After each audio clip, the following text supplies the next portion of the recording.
This is Mark Waid, writer of Superman Birthright, and you're listening to Krypton Report. Up in the sky, look! It's a bird! It's a plane! It's the Krypton Report!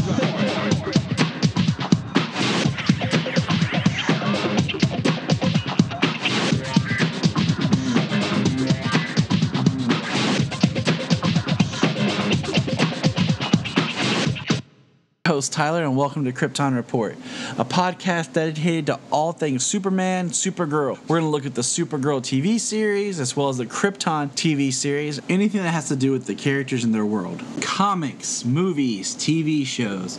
We will talk about everything and anything. We are part of the Southgate Media Group podcasting network. You can find us on Instagram, Twitter, Facebook at Krypton Report. You can also email us at kryptonreportpod@gmail.com. If you get a chance to go over to iTunes, Apple Podcasts, please leave us a review to help us get better. You can find me personal at JTYPatrick on Twitter and everything else. You can buy a Krypton Report t-shirt at tpublic.com. Check it out. They have all sizes, colors, styles of shirts. Just go to tpublic.com and search Krypton Report, and you'll see our logo. And every time you buy a shirt, it helps support other podcasts from southgatemedia.com. Thank you. Enjoy the show. Welcome to Krypton Report. This is our San Diego Comic-Con look back at. It's been been about 2 weeks since then. James and I are here. The Superboy Solo is here. Want to say hi, Solo? Hi. What else do you want to say? What do you want to say? Maybe he'll say it later. But this is going to be our first. We're going to do this kind of a special just for YouTube. And just remember to find the podcast. So this is a YouTube-only kind of discussion just to kind of cross-promote. We want to do some YouTube special stuff, so James and I are going to do this, and we're going to jump right in with news before San Diego, a couple things, and then we're just going to kind of have my little outline here and just kind of touch on the stuff that we can. So, first off, James, hi, welcome. Hello. Hi, Tyler. Hi, Solo. So let's start with, I have my breakdown here of the comics. Before San Diego, did you see that they released commercials on TV promoting Bendis, Brian Michael Bendis, as writing Superman? Yes, I did. They were okay, but I don't know if you're not a comics person, like it didn't do anything really to kind of, I don't know, make it interesting. Like, oh, you know, legend. Like it didn't. I don't know. I didn't feel like it didn't really promote the. You know what I'm saying? Like, yeah. It just. I don't know. Like, if you weren't a comics person, like this isn't going to make you more interested in reading a Superman comic. Yeah. I mean, with his Marvel stuff, he's actually been like a producer on some of like maybe Netflix stuff. I know I've seen his name, so it might be out Jessica there. Jones? I think yeah. You know, I mean, he's done a lot for Marvel, and this is his big move to DC. So I just felt like the commercials were, okay. Yeah, in comic circles, you know, it was a big deal, but I mean, it's kind of like the Walmart exclusive thing. That's another issue where it kind of overlaps the general audience, trying to bring in new people and you know, part of me is okay with that. I think it's one of those things. In some areas, it'll be better than others because some areas you're not going to find a comic shop, and sometimes, you know, finding something new, you might not stumble across it digitally, but like walking around shopping at Walmart and picking it up and start reading, you're more apt to buy. So I think that's going to help some people, like with just finding these books. Some areas where you have a comic shop and Walmart's, a more populated area, it might hurt, but we'll see. Yeah. I mean, I haven't been to a Walmart yet, actually, since it's come out. So I don't even surprising. know. I don't know if it's come out or if they don't have it anywhere, because I feel like we're at Walmart almost every day because there's nothing else in our area. Right. Oh, the great Wonder Woman herself, Jania, graces us with her presence. Hey, James. Hi, guys. Hi. I'm going to go mow the lawn. That's my Fun. Wonder wife. She's going to go mow the lawn. Yeah, I haven't seen it at Walmart, unless they have it hiding somewhere. But Right. I don't know how.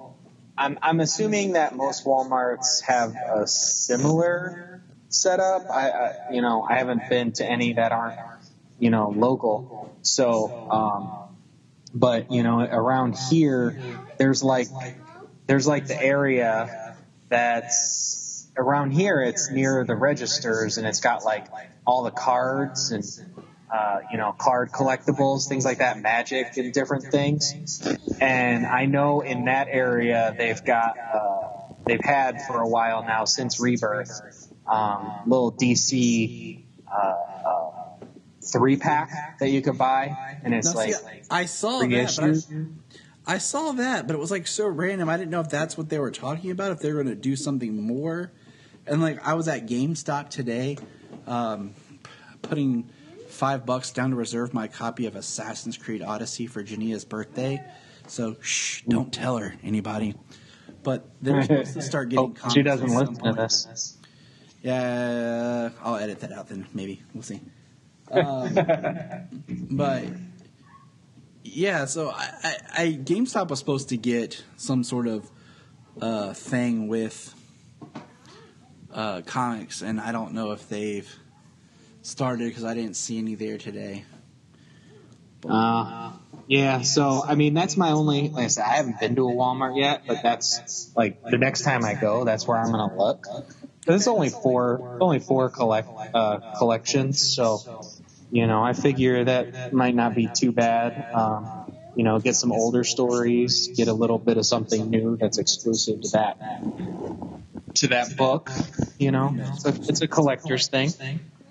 Okay, well, that's something to check out. The next thing is something that we'll touch on, and maybe we'll talk more on later, but the Joker movie that now has a title just called Joker is to be released October 4th, 2019, with Joaquin Phoenix, has started production.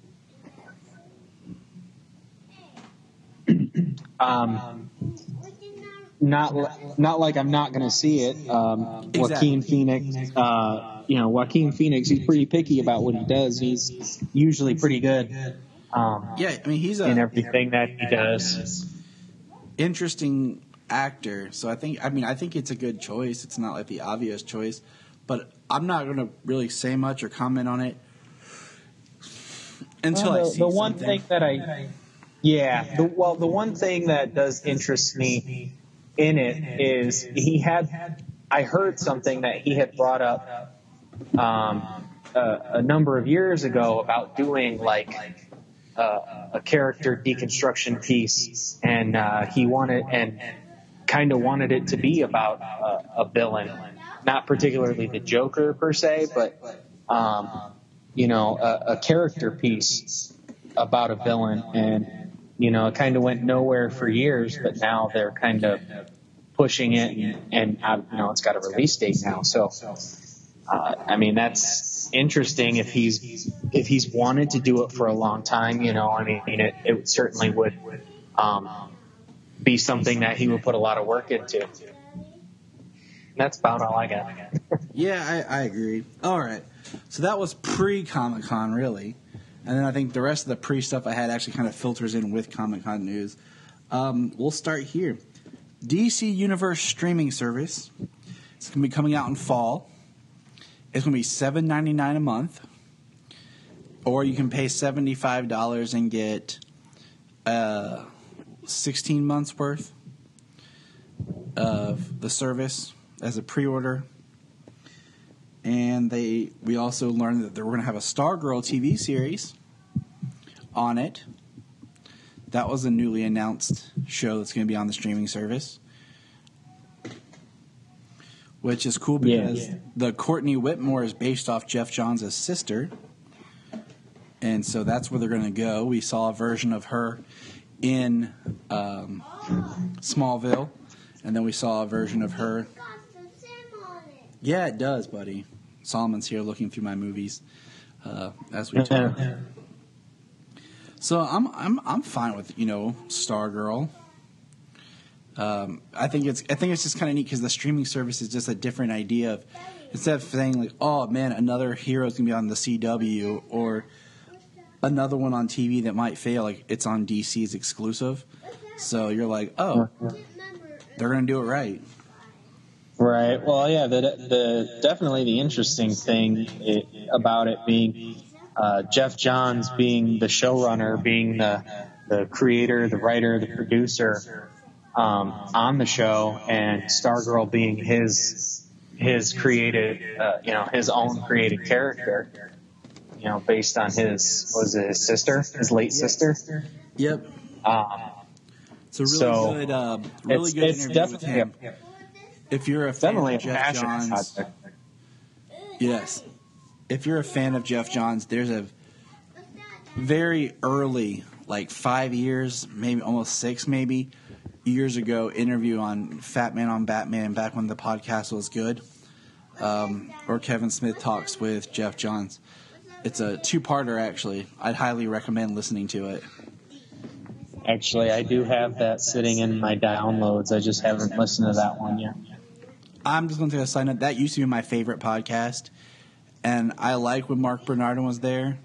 But when they just started talking about everything and they made it like their YouTube series, they just put the audio was the podcast, and it just got away from Batman. Like, I used to love when he would get writers and artists and Batman fans and talk about it, and now it's just like basically pop culture, whatever.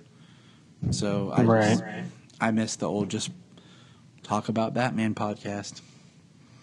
It was very special. Well, that's why we have a talk about Superman podcast. Yes, we do. We're just not as popular as Kevin Smith. Yeah, nobody knows who we are. Only about 220 some odd people on Facebook. And that's okay. Yes. Those are our people. And thank you to all of them. All of you out there who follow us. Maybe. So the Titans trailer. First thoughts. Solomon's excited, but I have not shown my son the Titans trailer. I will tell you right now. Will I let him watch Titans? Probably not, but will I maybe let him watch certain scenes because he is a fan of Beast Boy? Maybe after I watch them. As long as Beast Boy doesn't turn into a bear and rip somebody's face off. Yeah, so Titans is more and like I was trying to explain this to my brother. Like he's like, "Man, Teen Titans." I'm like, "No, because this goes back to we were talking before we started recording about I'm reading the Titans Rebirth series right now. And the Titans in the comics right now are when the Teen Titans grew up. And in some ways, the Titans TV series is that vibe. It's going to be kind of Robin, Dick Grayson's journey from Robin to Nightwing is what it's going to be. Coming out of that shadow. And it's like you have certain characters that, people are familiar with. Like this incarnation of the Titans right off the bat is what people are familiar with a lot from the Teen Titans Go and the old Teen Titans cartoon, consisting of Robin, Beast Boy, Starfire, Raven, and then we have the inclusion of Hawk and Dove, which is neat because those are like completely out of left field, kind of, but still works. And I think it's neat because I would like to see a Kid Flash show up, and maybe I don't know, because it's one of those things we'll see how it goes because I've heard other people like call it like a more mature like CW Dark kind of show or whatever. But I mean, it is produced by Greg Berlanti. I mean, it is. Yeah. It's just kind of an interesting characters to pick to be your dark show. Your more graphic. show. Yeah. Well, they have said now since the trailer came out and Comic-Con that this is for Dick Grayson. This is like right after his split with Bruce, and at that point he was a more angry character, and they do say that they've taken a lot of inspiration from the Marv Wolfman. Is that the right name? Yeah. Run of the Titans from what was it, the 80s, and it was actually more dark, more violent per se. Yeah, I mean, I think it just comes to people not knowing the characters and just thinking Titans, Teen Titans, and then they see this and they're like, ugh. I mean, there's a lot of room for growth in this. Characters I think would be cool to see eventually, like Blue Beetle, the Jaime Reyes Blue Beetle. Maybe Connor Kent Superboy. Yeah, because that's said that we might see something with Superboy towards the end. So I would like the to casting see call for the finale episode sounds basically identical to the Connor Kent Superboy. And then the other thing is some Archer. Is it Speedy? Is it Arsenal? Is it Artemis type? Because there's quite a few. If you're looking at the comics of what could be, but watching the trailer, this is very much a Dick Grayson Raven heavy trailer. We'll start there. Beast Boy's barely seen, and he looks okay. He's got green hair. He doesn't constantly have green skin, as far as we know. There's a clip where he does look like his skin turns green, and maybe he's about ready to transform, but they don't show any transformation. And I'm kind of like, that's cool. They don't have to sell me on this. I'm already in, The other thing is, we'll get to Dick Grayson and Raven, but Starfire. I'm not making any judgments on Starfire until I see this series. Just by looking at her, the only thing I have a problem with is her hair. I know that sounds kind of low, but it's just kind of her hair, design. Other than that, Starfire to me is a very sweet, almost innocent character. Always, because she's an alien, she's always kind of slightly out of it, don't quite understand things.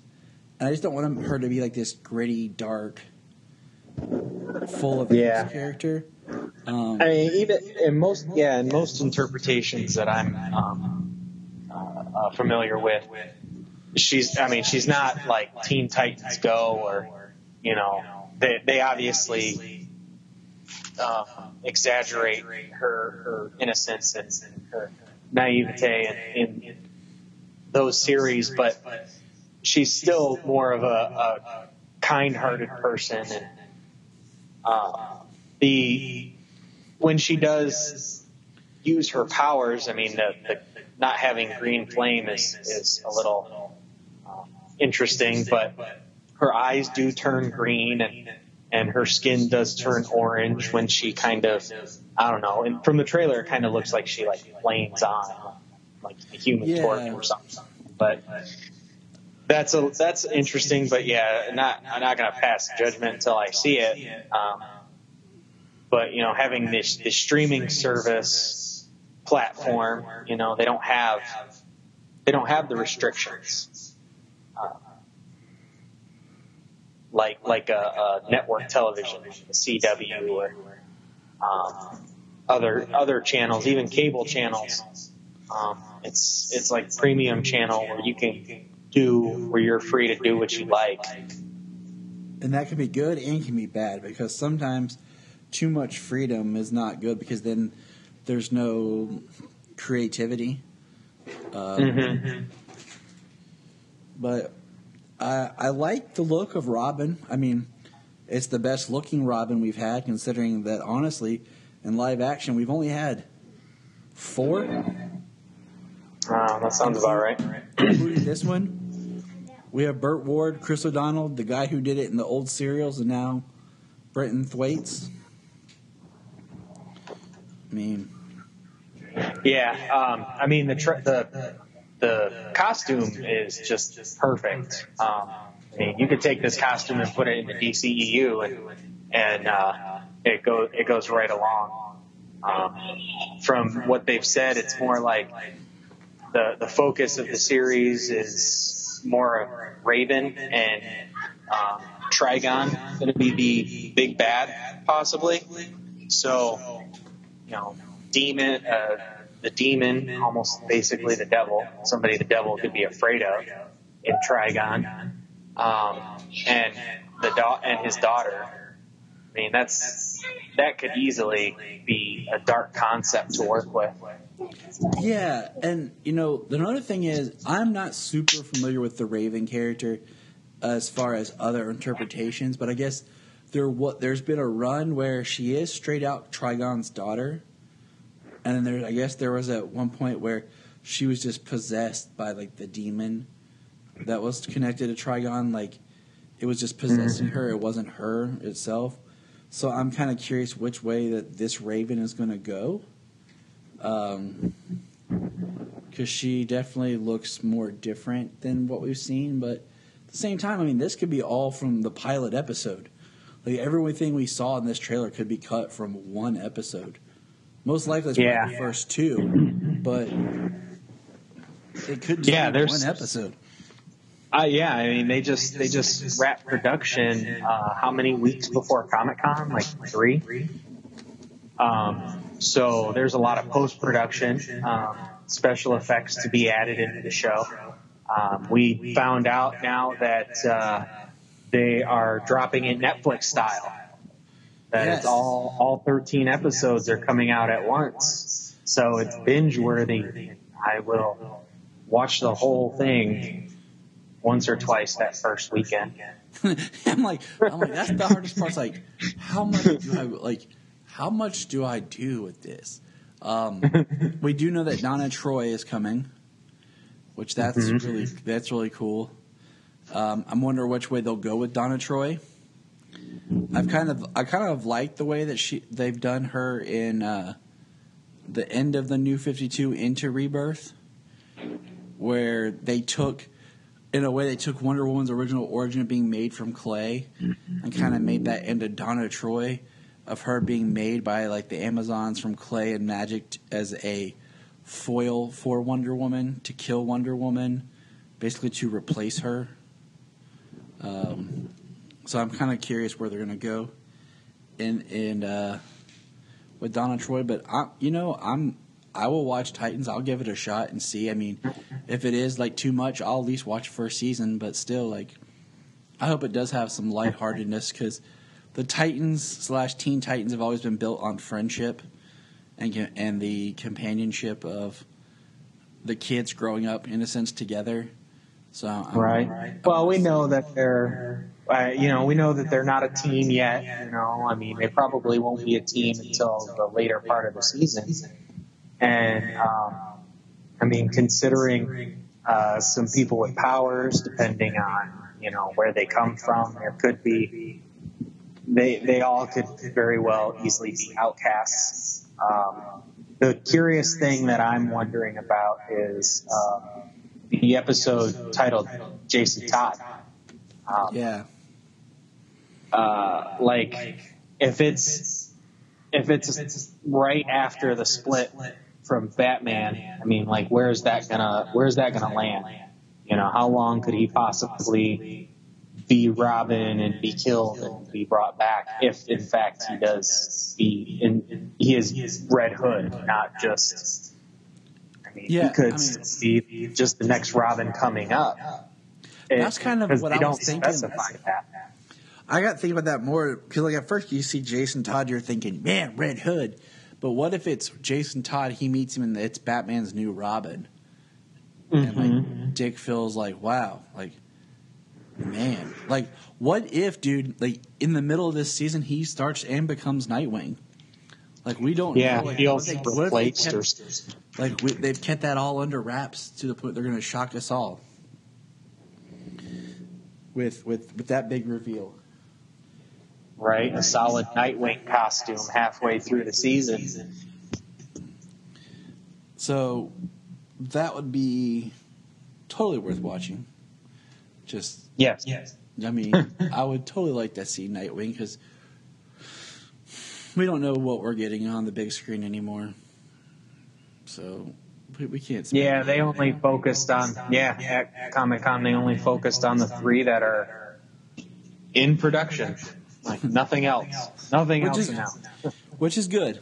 I mean, let's keep with what's actually happening and what we know. All right. Yeah, So now Warner gonna Brothers jump. burned their own bridge doing that since BVS and stuff, you know? Yeah, they screwed up.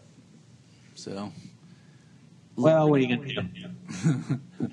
Learn from your mistakes and move on. We're going to jump to the other side of the animation world. And we're going to talk about the DC animated side. They did release a first clip of the new I guess official DC Superhero Girls show. I guess it's going to be on Cartoon Network. For the longest time I didn't realize that the original was like couple minute web episodes with a few feature length animated movies. But I guess it's going to be an actual series.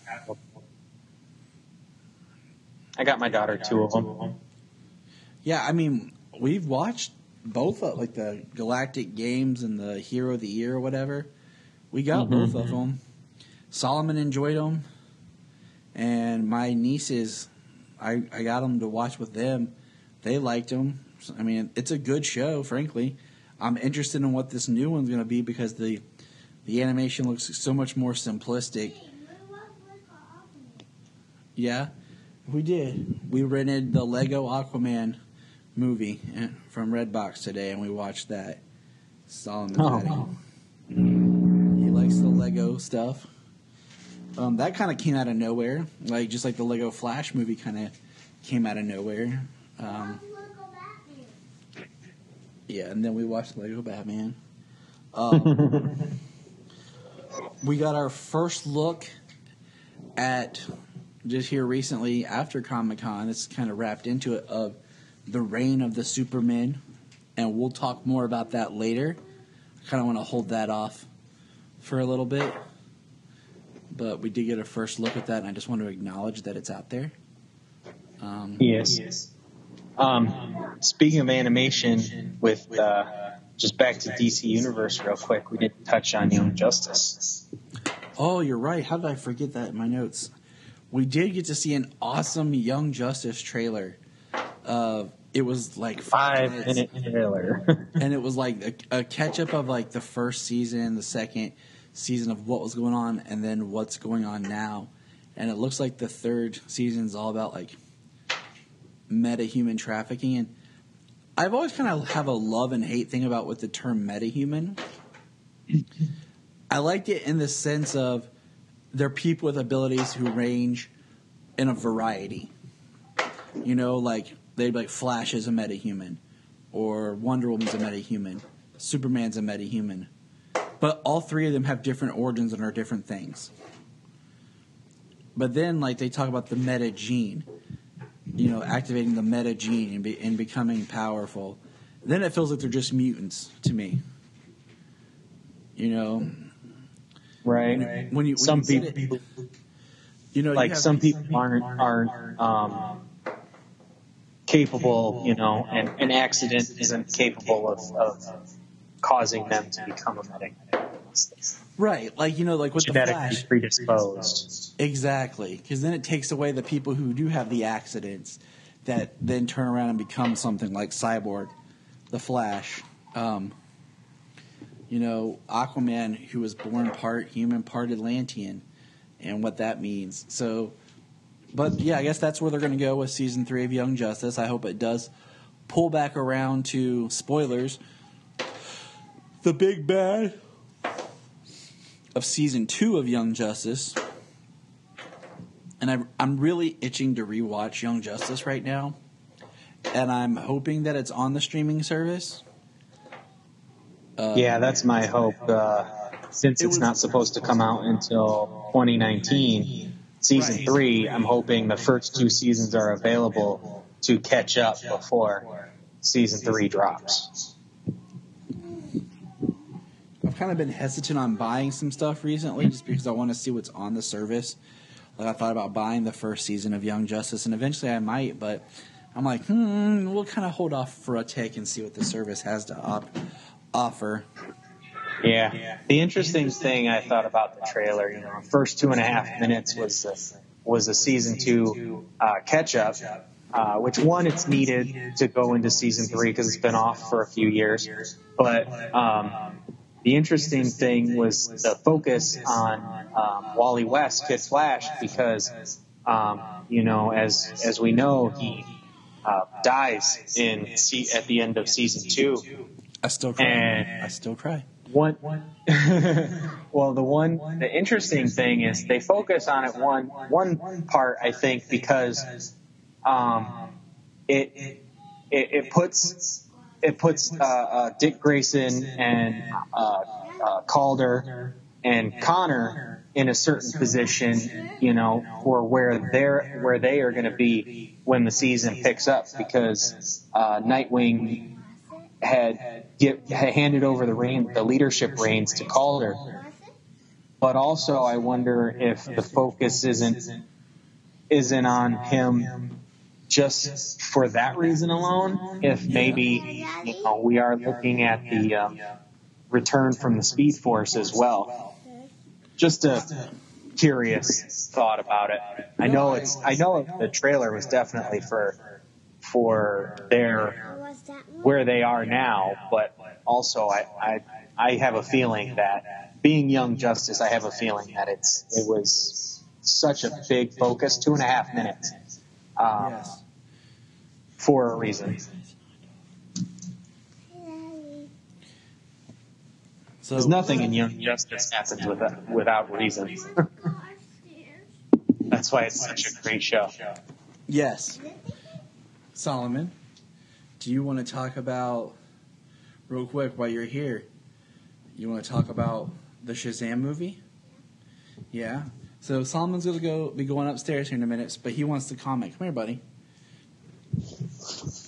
We watched the trailer for Shazam, didn't we? Yeah. What'd you think? So at Comic-Con, they did release the first look trailer of Shazam, and we watched it, and Solomon goes, a Shazam movie. It looks good, doesn't it? Yeah. You want to go see it? Yeah. Yeah. What'd you yell? What do you yell? Shazam movie. What do you say? I don't know. Shazam. Say it again. Shazam. All of a sudden, I have a grown man sitting on my lap. Awkward. Yeah. But so talking about the Shazam trailer, what'd you think? Good. The Shazam trailer. Yeah. I loved it. I loved both. Well, I loved all the trailers that came out of Comic-Con, but I loved the Shazam trailer. They really focused on Billy Batson and him becoming Shazam, and then his relationship with Freddy. It seems like the movie is definitely going to be heavily showing Zachary Levi as Shazam and Freddy. I forget the kid's name, but the kid from It as Freddy. That's what the kid from It. I love that he is a superhero nut.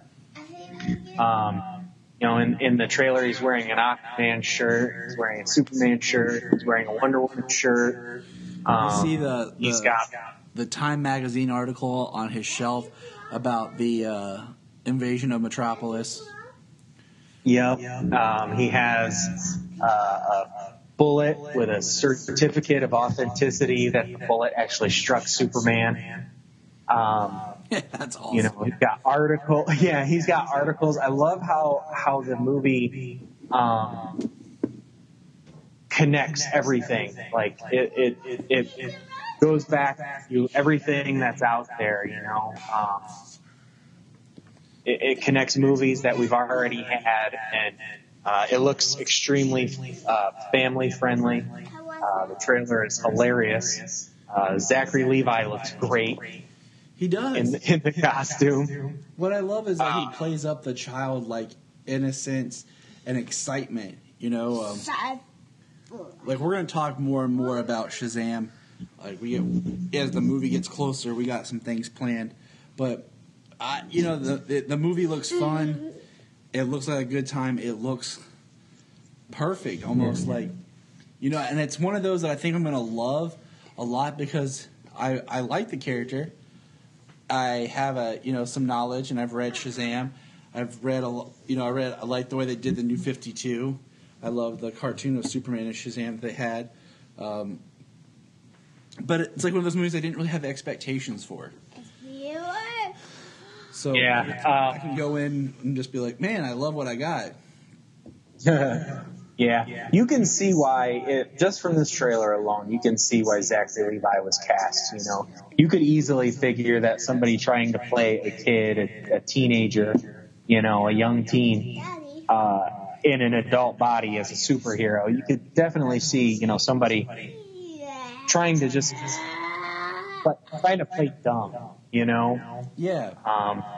Whereas Zachary Levi, you can tell it's not playing dumb. You know what I mean? He's playing that childlike innocence. Excitement, the thrill, right? The superhero tests.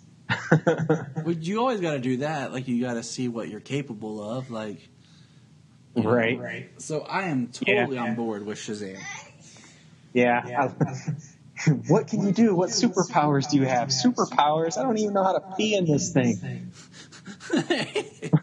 That does remind me that Dejan Hansu is the wizard. That was announced. What's funny is he is going to be in 2 Captain Marvel films next year. Joke. Yep. He will be reprising his role as the Kree soldier from Guardians of the Galaxy in the movie Captain Marvel.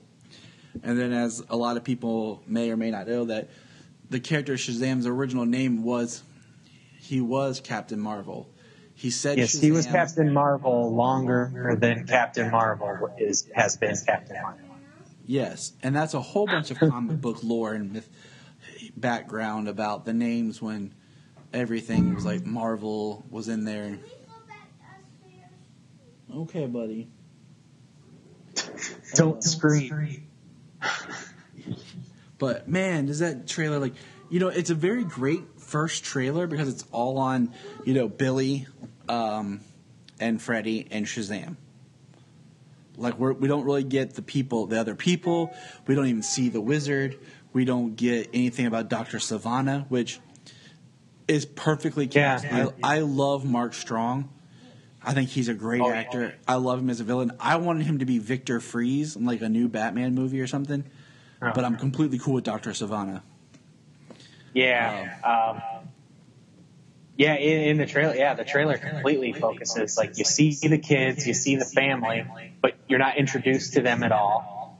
You get that one clip with Sivana, like you said, and the entire trailer is just Freddy and Shazam, Billy, and a little bit of Billy. Yeah, and I think that's what you need. Like for the teaser to introduce it, and then the next one will kind of get it from like what's going on from like Sivana's point.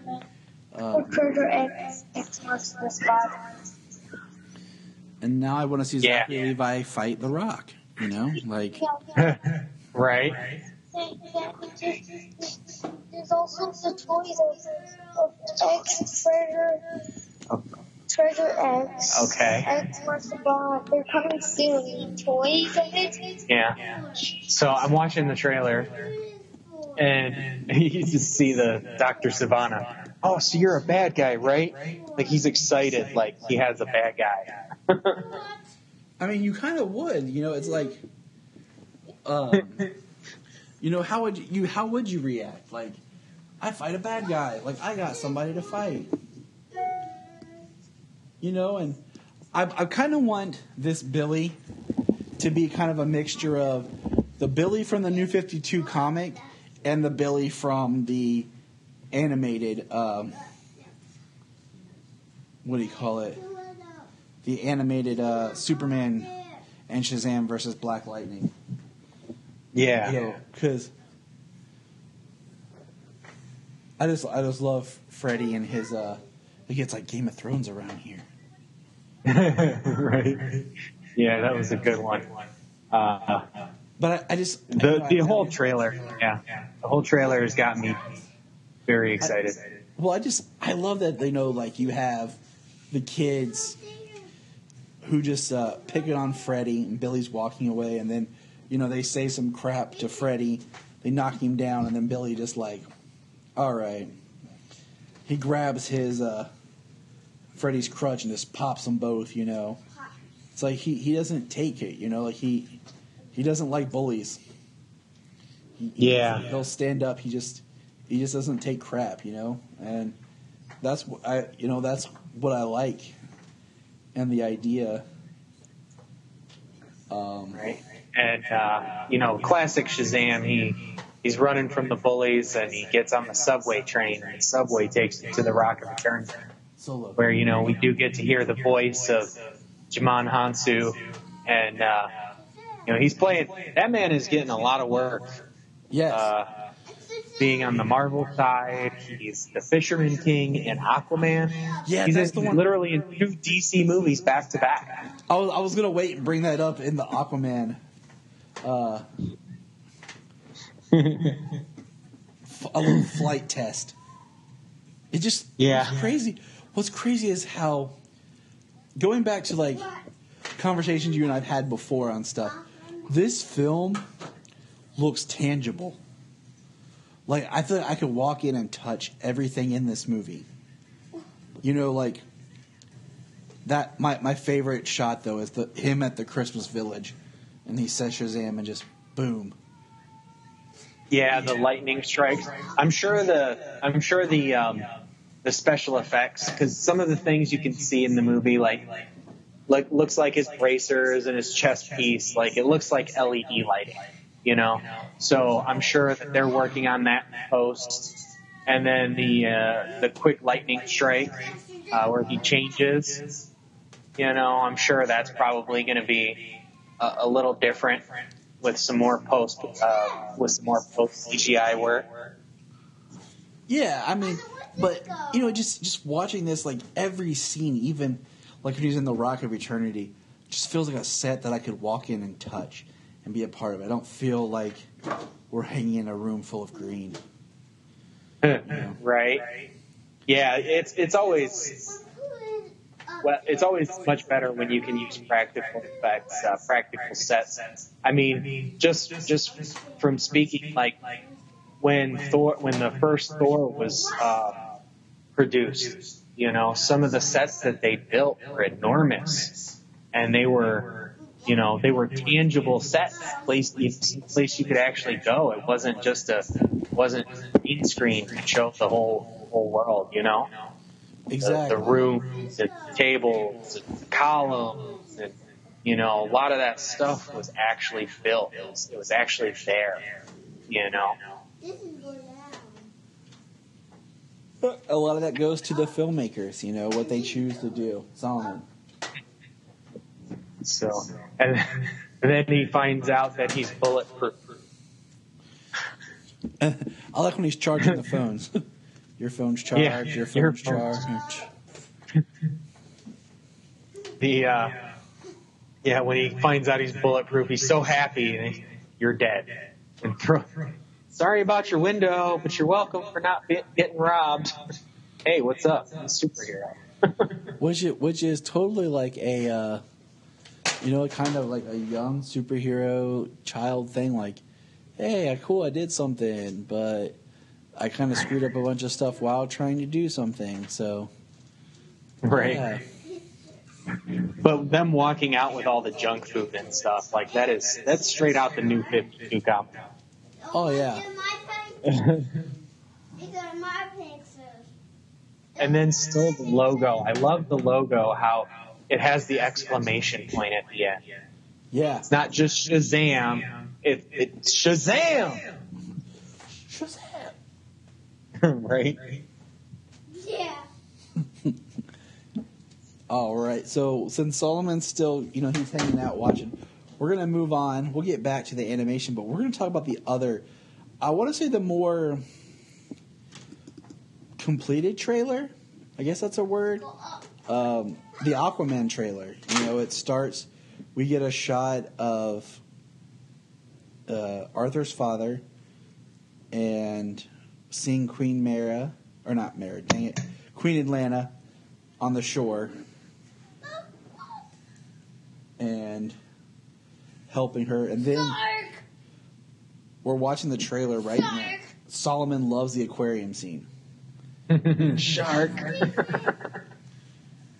Solomon's going to an aquarium here on Tuesday. Is he? Yep. His grandma's taking him to the Cincinnati Aquarium. Awesome. Here in Toledo, at the Toledo Zoo, they completely remodeled the aquarium here.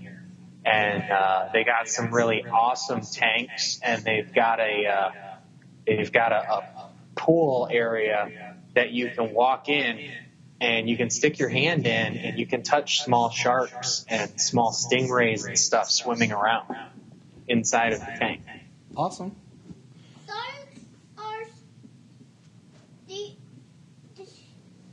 Sharks are scary, James. Yeah, James. Sharks are scary. Only big sharks. Yeah, only big sharks. I mean, little ones. Well, you know what? Sharks aren't scary, okay? Sharks are just animals, and they eat meat. So when a shark attacks, it's not like oh, there's a person I want to hurt. It's like there's food. I'm hungry and there's food. That's all that's going through. That's the instinct that they have. I cannot pet those. We can pet the stingrays. Yeah, we can pet the stingrays. Yeah. Not the sharks.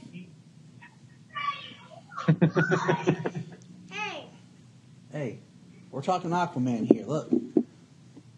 But so in the trailer we see what I feel like. I almost feel like we're gonna get maybe an opening scene, like maybe not mono, but prologue, maybe that tells a little bit of his history from his mother and his father.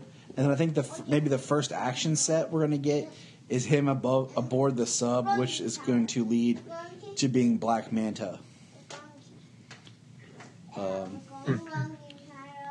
But we see. I like. And I want to say this because you and I have talked about this before. At first I was a little upset when I first saw Orm, aka Ocean Master, the way he looks, because he's blonde hair. But then I thought, you know what? It's an interesting reversal of where Orm looks more like the kind of person, actor look that you would have for Aquaman, and who you have as Arthur looks more like who you would think of for Orm. So, in this, Orm's your blonde-haired person. Right. Well, I mean, it kind of depends on.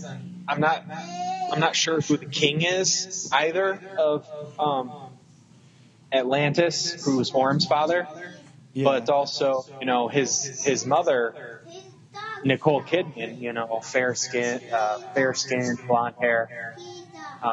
So genetically, from her, so it was kind of nice that they got the guy who plays Jango Fett. I can't remember the actor's name. Hey, don't forget he was Abin Sur as well. Yes, but in that he's kind of a sinewy purple alien. In this, he's actually a guy who matches the physical and the physical appearance and skin tone of Jason Momoa. So, but the kid they got to play him as an adolescent in the aquarium. I mean, all the kids they've gotten for the DCEU is perfect. Yeah. I could see him growing up to be the character, the grown-up versions of themselves. I mean, even the kid they got to be the teenager that you see catching the Quindent, Yeah. Looks awesome.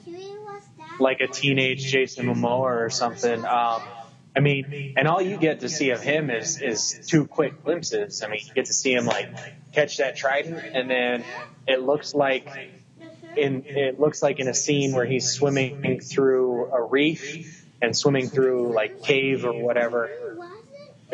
I think it's a quick shot of Volko, but you still don't even see Willem Dafoe. Oh, I know. There's so much it. in this trailer. Like you see the sharks, the Atlanteans on the sharks. You see Arthur Orn fighting Orm.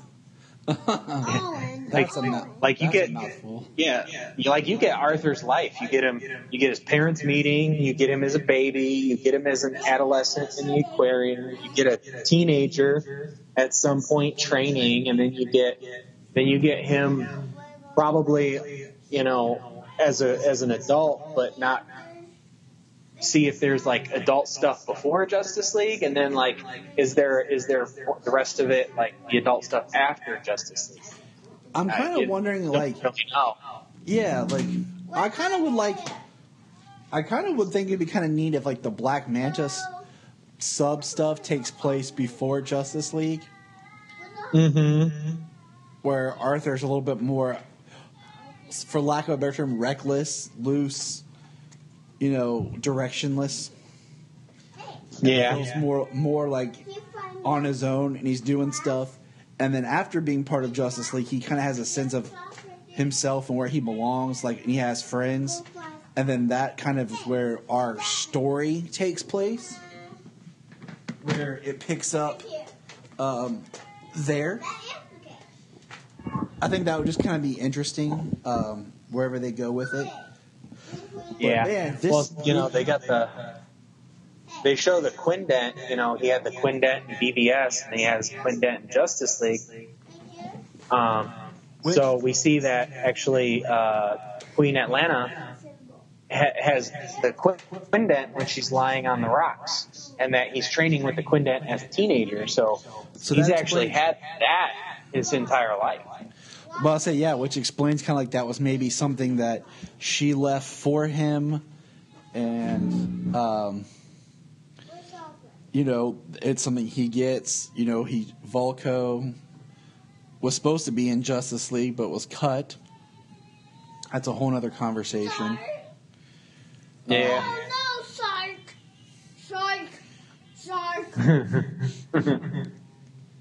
So, have you heard of the complaints? Have you heard of the complaints about the fish in the tank? About them being CGI fish in the tank? Yeah, people just want to complain about whatever they can complain about. I'm mad that, it's a CGI that Henry Cavill can't actually fly. That makes me mad, okay? Makes me mad. Okay, well, so how? Well, the thing I want to say real fast is when have you ever seen trained fish just float there doing nothing? Right. You know what I mean? Like they're actually under control doing nothing. That has to be CGI. Or have you ever seen a trained shark ram glass with its head? It's just ridiculous the lengths that people go anymore. The lengths they go to want to complain. Complain about something and complain about nothing. So Janine and I were talking when we watched it. Mira's hair in this is super red, yeah, extremely red. And I was telling Janine, like, wouldn't it be kind of neat if it's like the longer she's out of water or something, her hair gets redder, or vice versa, like kind of like when she's on the dry land and everything, her hair is like this brighter red, but when she's in water, like it like darkens or something, being that she's part Atlantean. Well, you can see like in the scene where her and Arthur are swimming underwater that her hair looks a lot more orange as opposed to how bright red it is on land. And that's kind of where I was coming from, because I told, Jania was like, she looks like Ariel. And I'm like, yeah. And I'm like, I'm going to let it slide by how bright red her hair is, because in a sense she is a fantastical character being part Atlantean. It's like she's supposed to be different.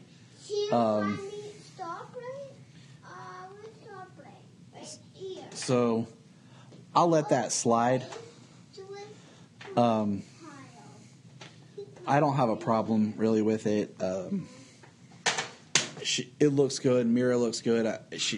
I like her look better in this, as far as the hair and suit looks, than in Justice League. In Justice League, her hair did look too dark. It's okay, buddy. It's okay. But yeah, Aquaman, it looks great. Like, I love them talking underwater, because it really is just them talking while being underwater. Yeah. They like James Wan said, just like overthinking it. Like they're just gonna talk. And I heard somebody mention that like there are no bubbles coming out of their mouth and stuff like that. I mean, they're not breathing, right? They're not breathing air. Yeah, they're using, like, I think it'd be kind of interesting if, like I want to hear more about Arthur's tattoos, like if there's, like, more predominance to them, or are they actual tattoos, or are they just more, like, Atlantean, like, are they, like, ancient Atlantean hieroglyphs, or, Atlanteans are supposed to have, like, gills and stuff. I think it's just interesting because, you have the Atlanteans, but then you have the trench that we're going to see, and the Fisher King. The seven tribes that are supposed to unite. So the seven kings, seven seas. And speaking of the trench, that's probably one of my favorite scenes of this whole trailer, and all of them are really good. The scene where they visit Atlantis, like when they break the water and then they show Atlantis. I mean, the whole city looks like it's like lit up by bioluminescence, like what fluorescent fish and things like that light up at the bottom of the ocean. And considering how deep it is at the bottom of the ocean, I mean, that light wouldn't escape, so nobody would see that light under the water. Light doesn't reach through the top of the water, and light's not reach through the bottom of the water. And also, like, their biology is different. Their eyes are accustomed to the water and being able to see and the pressure. Their skin is tighter and more dense and everything. Their physical structure would have to be more dense to survive that pressure. So, I mean, I'm so on board with this movie. Like, I have been from the beginning, but it just looks fun. And I mean, the scene of him lifting the submarine out of the water, the scene with him and Mira in the trench. I mean, it's so dark and just big waves. And they're diving into the water with a bright red flare, and it lights up the water, and you can just see hundreds and just a swarm of trench chasing after them through the water. It almost looks like it looks like a humongous school of fish. Yes. As they swarm around and turn. The only thing I can say is I just hope that the scene where we see like the them on the sharks and them on the seahorses and the big battle and everything underwater. Just hope that's not the third act where it's just a big CGI fest again. Like the jokes about the third act always being a big CGI, and I think this film will deliver. I mean, it's going to be very interesting because we're supposed to even meet like with the Drubal, which is where Mira is supposed to be from. So I am completely a go for Aquaman.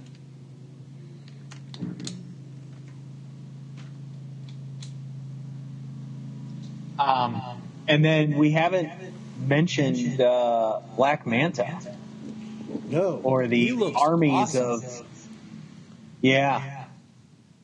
I mean, so comic accurate. The moment I saw the costume and helmet and everything, the glowing red eyes, and then he blasts that building, that tower, and it explodes.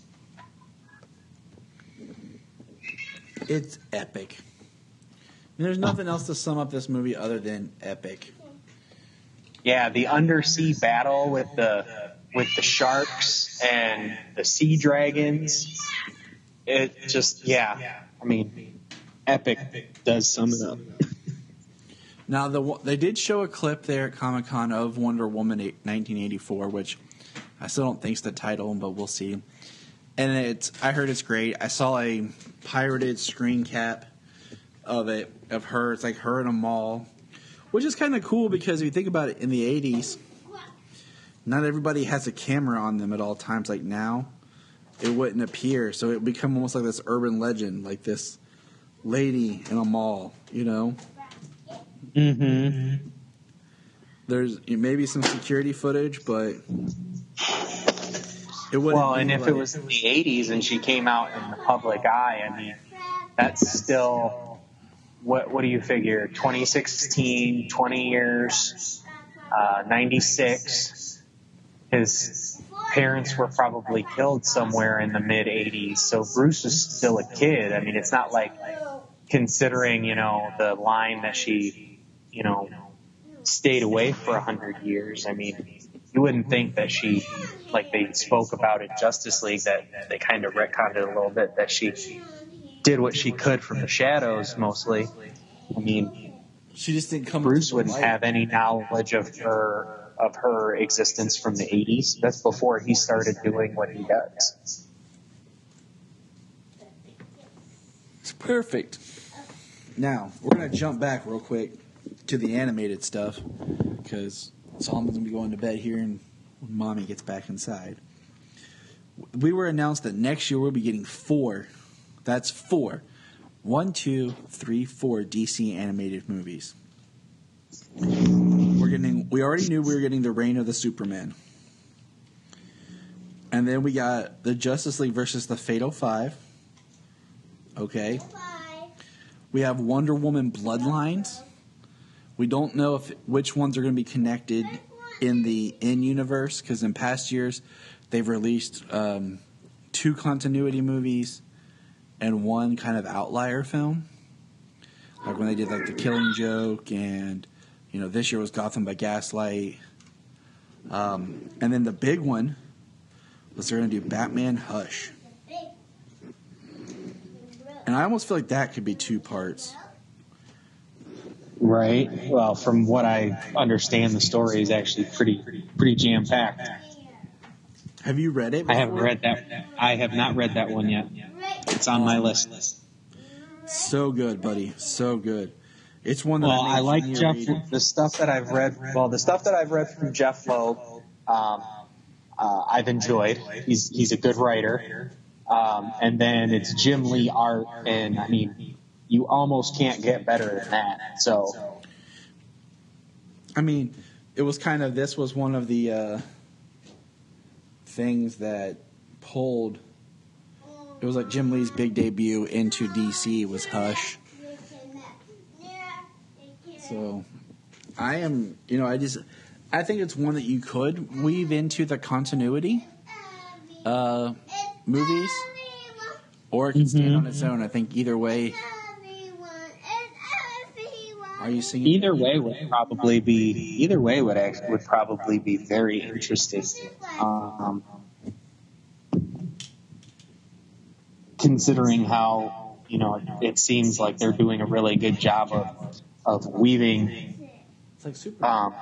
previous stories, like Judas Contract and As I was saying, the Death of Superman, and folding it into continuity.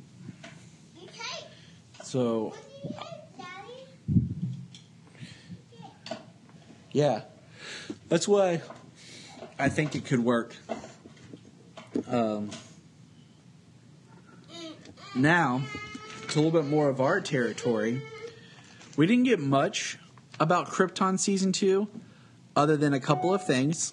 The first being, it's going to talk about the histories of Flamebird and Nightwing. And for those who don't know, Nightwing was a Kryptonian hero, and that's why the name inspired Dick Grayson to use it when he became his own hero. It was stories that Clark/Superman told him. The other thing is, in Season 2, we're going to have Lobo, what Solomon calls Logo. And I'm not a Lobo fan, but okay, I'll go with it. I've enjoyed what I've seen of Lobo. His appearance, voiced by Brad Garrett in Superman the Animated Series. Yeah. I love that.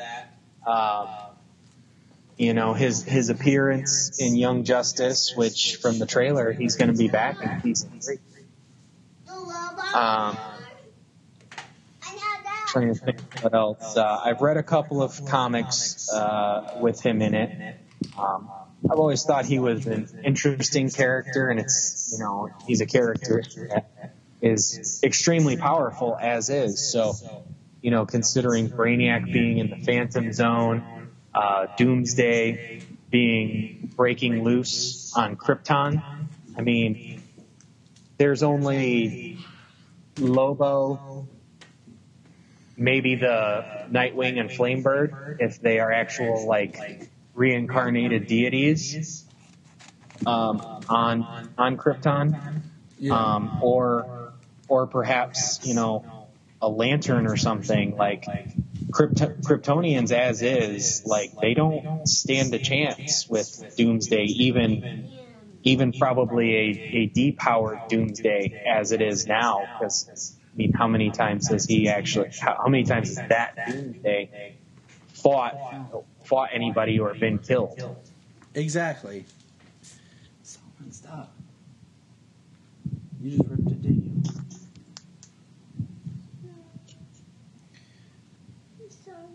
It's okay, buddy.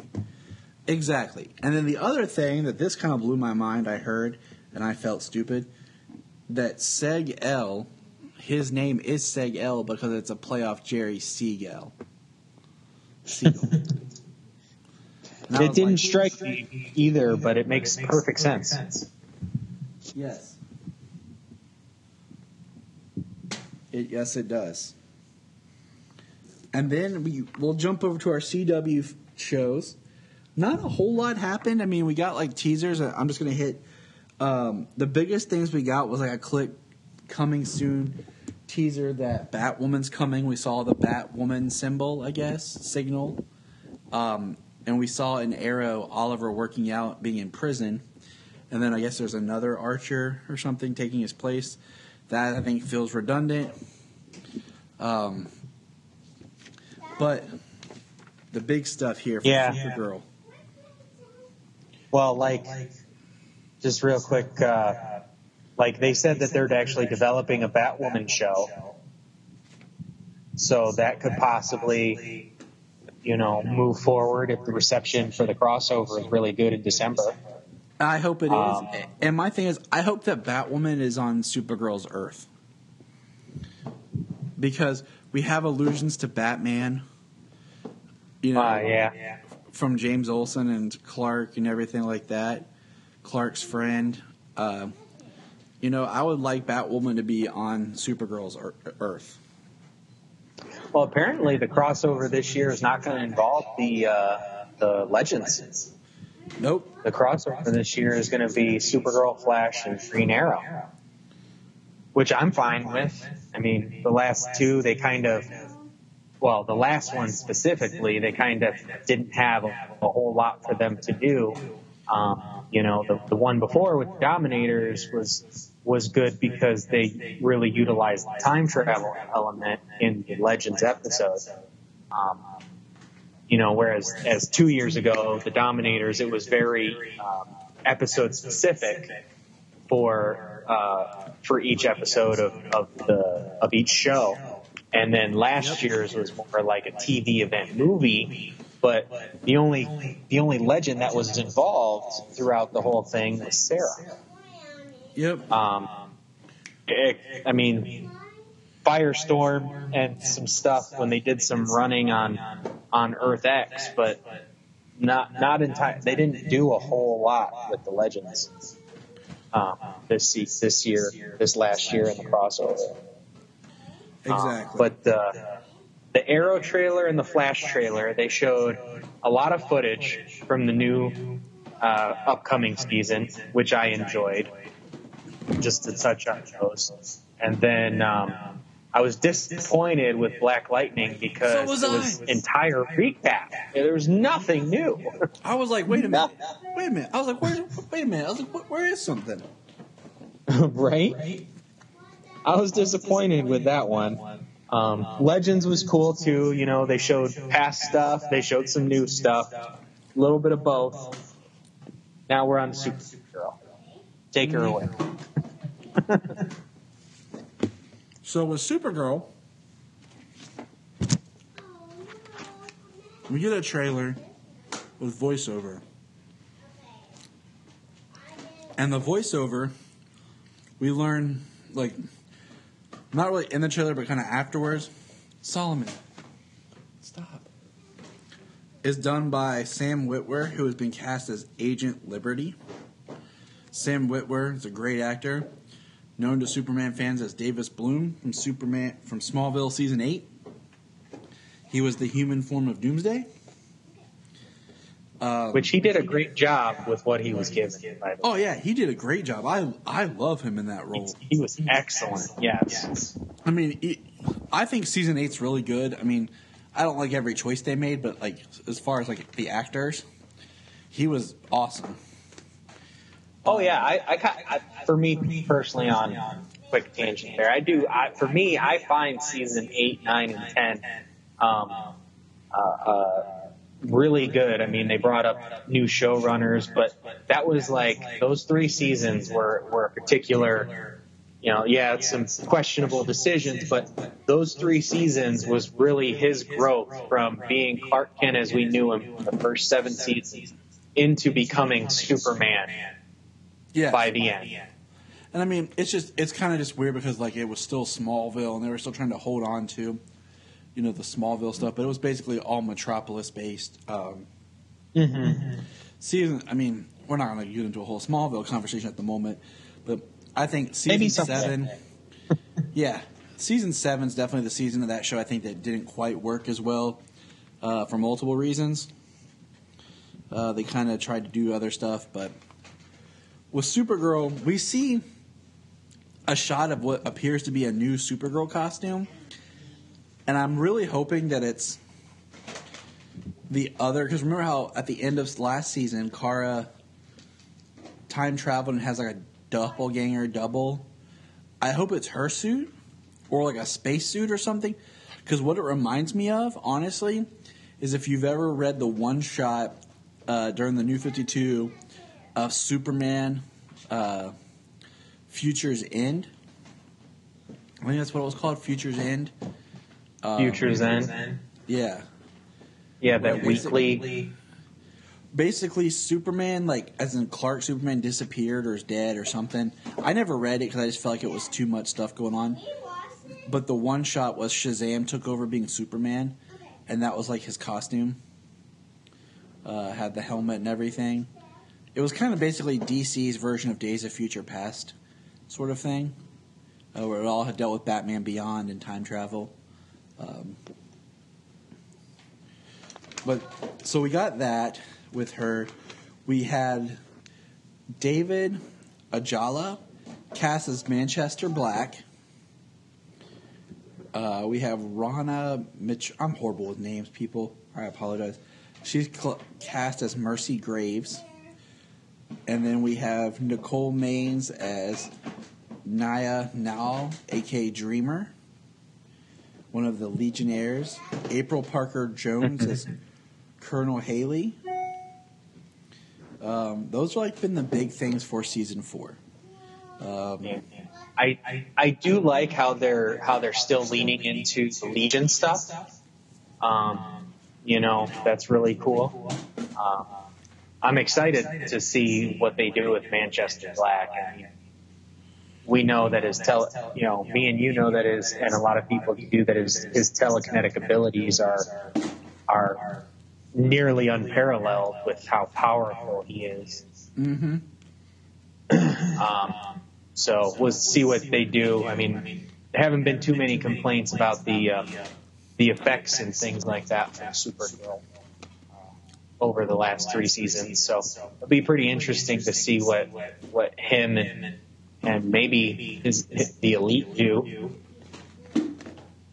That's what I was going to say. Is I hope the Elite shows up. Just